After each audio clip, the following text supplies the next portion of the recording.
Ladies and gentleman السلام علیکم. سب سے زیادہ علی ظفر صاحب میں آپ کو ویلکم کرتا ہوں اور بات انہی سے اس وجہ سے شروع کروں گا کہ اور شفقت صاحب آپ کی بھی توجہ چاہتا ہوں کہ پریزیڈنٹ کے پاس ایک آرٹسٹ ویلفیئر فنڈ ہوتا ہے. اس کے اندر اس حکومت سے ہم نے ریکویسٹ کی کچھ مہینہ پہلے کہ اس کی انڈاؤمنٹ بڑھا دیں. اس کا کچھ انویسٹمنٹ ہوتا ہے، اس سے جو پروفٹس ملتے ہیں تو آرٹسٹ کی ویلفیئر کا ہم خیال کرتے ہیں. تو انڈاؤمنٹ بڑھا دیا، میرے خیال سے 5-10 کروڑ سے لے کر وہ 1 بلین روپیز تک چلا گیا.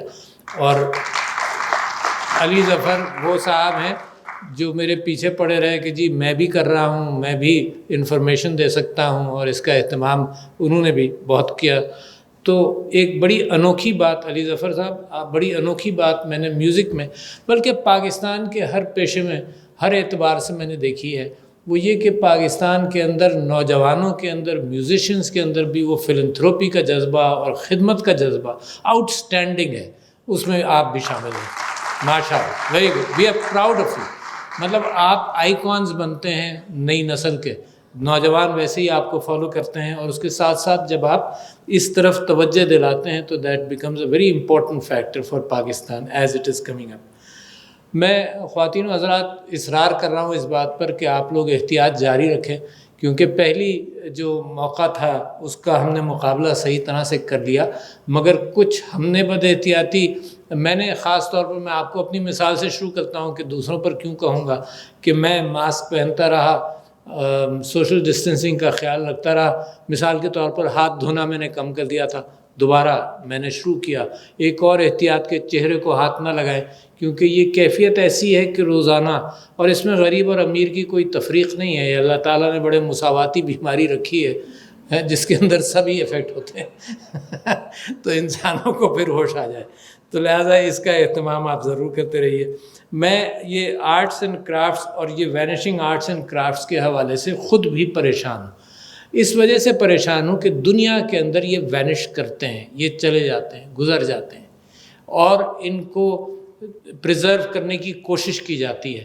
میں آپ کو آرٹ کے اندر، پینٹنگز کے اندر یہ بتاؤں کہ ریئلسٹک پینٹنگز کا زمانہ تھا 14th سینچری 15th سینچری، جب فوٹوگرافی نہیں تھی. آرٹسٹ بڑی خوبصورت سینریز بنایا کرتے تھے. پھر اس کے بعد پورٹریٹس بناتے تھے بادشاہوں کے، اسکلپچر ہوتا تھا، سب کچھ. اب جیسے جیسے فوٹوگرافی آئی تو وہ چیزیں کمزور پڑتی چلی گئیں. اب وہ آرٹ کی کیفیت رہی، اس سے پہلے وہ ایک کمیشنڈ کیفیت بھی تھی کہ بھئی ہر امیر آدمی کمیشن کرتا تھا کہ ہمارے پورٹریٹ بنا دو. اس کے بعد اب یہ صرف ایک فن رہا.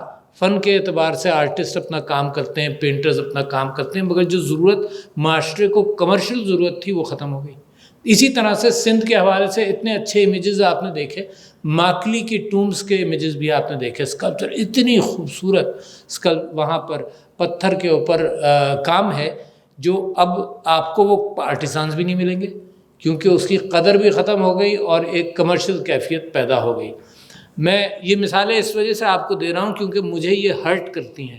میں یہ جانتا ہوں مثال کے طور پر کہ میرے خاندان کے اندر بھی میرا ایک کزن کا بیٹا کاتب تھا. کاتب جن لوگوں نے اردو کتابوں کے حوالے سے پچھلے آج سے 20 سال پہلے، 15 سال پہلے جو ماحول تھا وہ یہ تھا کہ کتاب لکھتے تھے، اور کاتب جو ہے وہ اپنے ہاتھ سے وہ کتاب کی تصنیف پوری لکھتا تھا. اس کے اندر کریکشن ہوتے تھے، ٹرانسپیرنٹ کاغذ پر لکھتا تھا. پھر جب پروف ریڈنگ ہوتی تھی تو وہ مارک کر کے، گول دائرہ مارک کر کے کاٹ لیا جاتا تھا، دوسرا ایک ٹرانسپیرنٹ کاغذ لگاتا تھا، پھر کاتب اس کو صحیح کر لیتا تھا. دوبارہ سارا پیج لکھنا مشکل ہوتا تھا.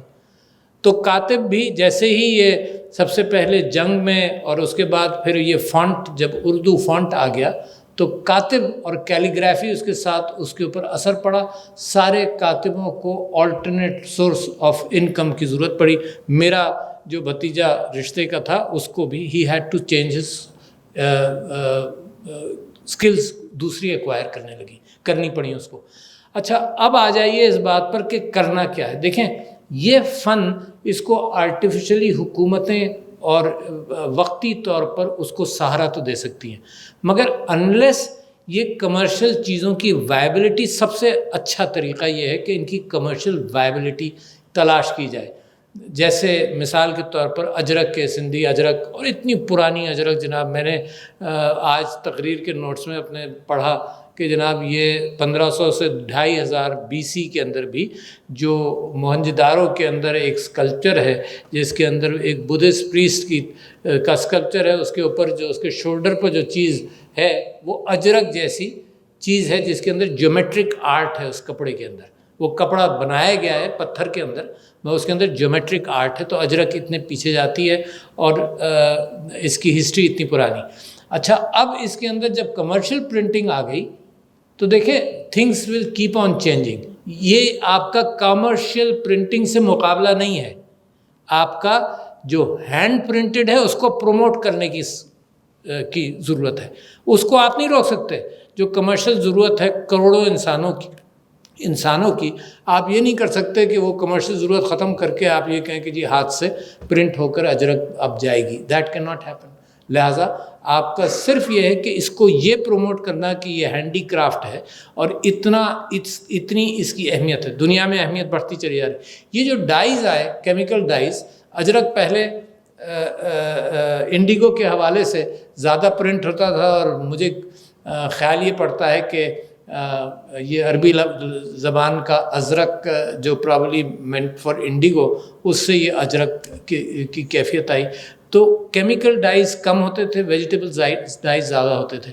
تو آپ کو ہینڈ ناٹڈ کارپیٹس کے اندر بھی، پرانے کارپیٹس، پرشین کارپیٹس، یہ سب آپ کو ویجیٹیبل ڈائز کے اندر جو ہلکے ہوتے تھے، جو ڈارک نہیں ہوتے تھے، ویجیٹیبل ڈائز کے اندر ملیں گے.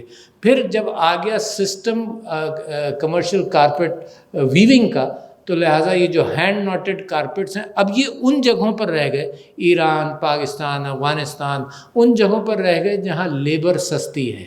But at the same time ہمیں اب اس بات کا خیال ہوتا جا رہا ہے کہ دنیا کے اندر جو کمرشل کیفیت ہے اس کا بھی مقابلہ کریں. اور کسی کی سمجھ میں نہیں آ رہا. شفقت محمود صاحب نے ایک بڑی بات رکھی کہ یہ جو آرٹیفیشل انٹیلیجنس ہے یہ پتہ نہیں کس چیز کو اوورٹیک کر لے گی. تو میں تازی ایک میں نے کتاب شروع کی ہے، سپر انٹیلیجنس.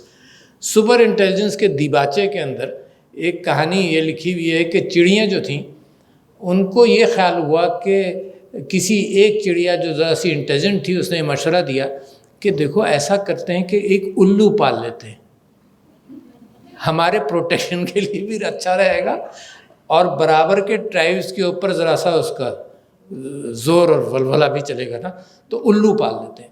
تو دوسرے نے مشورہ دیا کہ الو پالنا تو بڑا مشکل ہے، وہ ہمیں کھائی نہ جائے، تو ایسا کرتے ہیں کہیں سے اس کا انڈا چوری کر اپنے یہاں لے آتے ہیں اور اس کو بڑا کریں گے. تو اس پر معاملہ طے ہو گیا کہ وہ انڈا چوری کر لے آئیں گے، الو اپنا بڑا کریں گے. میں جب الو بڑا ہوا اس نے چڑیوں کو بھی کھانا اور مارنا شروع کر دیا. تو لہٰذا یہ جو کیفیت ہے، اچھا پھر کسی نے عقل مند چڑیا تھی، اس نے اس میں سے کہا کہ بھائی سوچ لو کہ اس کو مینیج کیسے کرنا ہے. جو ہمارا خوف ہے کہ آرٹیفیشل انٹیلیجنس آئے گی اس کو مینیج کیسے کریں گے، پہلے سوچ لو. تو کچھ چڑیوں نے کہا نہیں چلنے دو، دیکھا جائے گا جب ہوگا، جب وہ بڑا ہو جائے گا تو اس کے ساتھ ساتھ ہم سیکھتے جائیں گے. سیکھتے وہ مرتے چلے گئے.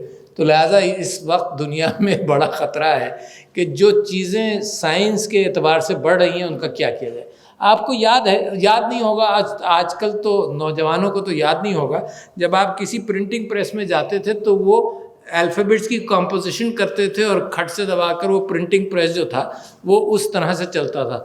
تو میں اور سمینہ الوی ایک مرتبہ آسلو گئے، تو وہاں پر انہوں نے ایک بڑا ڈسپلے رکھا ہوا تھا جس کے اندر وہ سارے چھوٹے سارے وہ جو پرنٹنگ الفابیٹس تھے جو چلتے تھے وہ لوگوں کو دکھا رہے تھے کہ دیکھو پرنٹنگ پریس اس طرح سے چلا.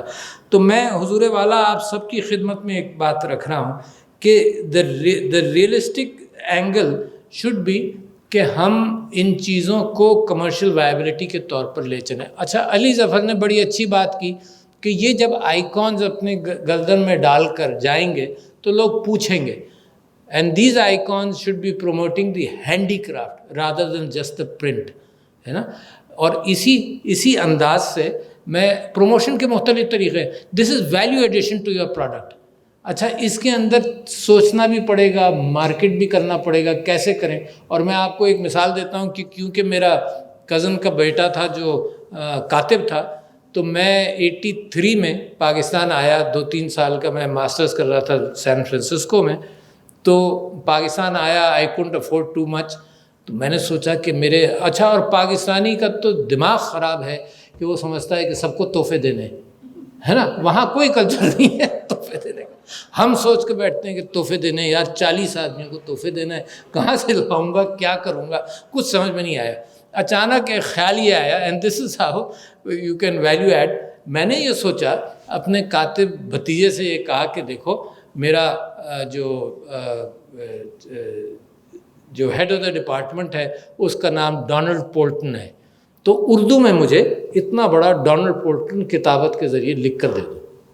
اس نے ڈونلڈ پولٹن لکھا, مجھے بڑا اچھا لگا. میں نے اتنے بڑے بڑے کارڈ بورڈز پر سب کے نام لکھوا دیے اردو میں, ہے نا, and it was so in expensive. مگر جناب والا وہ لوگوں نے آج تک فریم کر کے اپنے گھروں میں رکھے ہوئے ہیں. سو یہ جو انسٹیٹیوٹ ہے ماشاء اللہ, اب آپ کے نیچے ہے انسٹیٹیوٹ آف فیشن ڈیزائن, ہے نا, بڑا اچھا ادارہ ہے. ایسے اداروں کے اندر یہ ایکسرسائز کہ اس کی ان ساری چیزوں کا ویلیو ایڈیشن کس طرح سے کیا جائے, it is important in every phase. Ali Zafar sahab آپ اس میں زیادہ جانتے ہیں, میں نہیں جانتا, مگر مجھے یہ معلوم ہے کہ نصرت فتح علی خان نے اپنے قوالی کے میوزک کے ساتھ اس کو مولڈ کر کے ایک نئی کیفیت پیدا کی ہے, and it attracted the world at large. So whenever you want to be able to do something, کچھ انوویشن, کچھ اپنے سوچ کے اعتبار سے, اپنے کلچر کے پروموشن کے اعتبار سے, ہم سب لوگوں کو اس بات کی فکر رکھنی ہے. As long as that does not happen, it is the ذمہ داری of Shafqat sahab, mine and of the state to try let not these things die. جو پرانے وقتوں کے زمانے ہیں, جس زمانے میں لکھا نہیں جاتا تھا تو لوگ زبانی کہانیاں چلاتے تھے اور وہ جنریشنز تک چلتی تھیں. اور بلوچستان کے اندر جو بلوچستان کے لوگ ہیں تو وہاں پر ایک کسٹم ہے کہ حال احوال سناتے ہیں. اچھا وہ حال احوال سنانا بھی ایک کسٹم یوں تھا کہ ڈسٹنسز اتنے زیادہ تھے, لوگ اتنا کم ملتے تھے کہ جب ملتے تھے تو the first thing would be کہ تقریباً سال بھر بعد ملے, 2 سال بعد ملے, تو حال احوال سناؤ تو اس کے اندر لوگ پوری کہانی سناتے تھے کہ جب سے میں تم سے لاسٹ ملا تھا اس کے بعد کا حال احوال میرا یہ ہے, اور وہ پھر دوسرا جواب میں پوری اپنی کہانی سناتا تھا. تو یہ وربل کیفیت سے جو کلچر چلتا رہا تو آج تک اس کی وربیلٹی بھی موجود ہے. اور اس کے ٹریڈیشنز کے حوالے سے میں بڑے خوبصورت انداز سے دیکھتا ہوں کہ ہنزا ویلی کے اندر ایک خاص پریزرویشن کیا گیا انسٹرومنٹس کا, میوزیکل انسٹرومنٹس کا, میوزیکل زبان کا پریزرویشن کرنے کی کوشش کر رہے ہیں, اور جو وہاں کا جو گانے تھے پرانے اور جو زبان تھی وہ سب اس کو پریزرو کرنے کی کوشش کرتے ہیں. تو وی آر دیر. ہماری بڑی خواہش ہے ہر اعتبار سے, شفقت صاحب سے میں نے درخواست کی ہوئی ہے کہ ہمارے یہاں بھی ایک لابی ہے, اتنی بڑی بیٹھنے کی جگہ نہیں, مطلب کھڑے ہونے کی جگہ, وہاں جب بھی ہم پروگرام کرتے ہیں تو 200-300 لوگ جاتے ہیں. تو اس کو بھی ہم چاہ رہے تھے کہ پاکستان کے آرٹس کرافٹس, پاکستان کے چیزوں کے ڈسپلے کے اعتبار سے, اور پھر ہم نے شروع کیا تھا, دوبارہ کریں گے, کووڈ کی وجہ سے بند ہو گیا, کہ we open the presidency to the public a few days in a month. تو وہاں پر اپنے کلچر کی چیزیں اور اپنے آرٹ ڈسپلے کریں تو بڑا اچھا ہے. تو لہٰذا اب تو ٹیکنیکس آر ٹیکنگ اوور. میں نے شفقت صاحب میں نے یہ کہا کہ یار یہ صدور کی تصویریں ہیں تو پورٹریٹس, پہلے پورٹریٹس سے اب کیوں نہیں ہے. تو میرے جو آرٹسٹ فوٹوگرافر ہیں انہوں نے کہا آپ فکر مت کیجئے, آپ کی جو ہم نے تصویر کھینچی ہے وہ پورٹریٹ موڈ میں ہم نکالیں گے, کسی کو پتہ ہی نہیں چلے گا کہ یہ پینٹڈ ہے. This is true. This is very true. تو خواتین و حضرات بہت شکریہ. It was a pleasure coming here. I always enjoy this. السلام علیکم.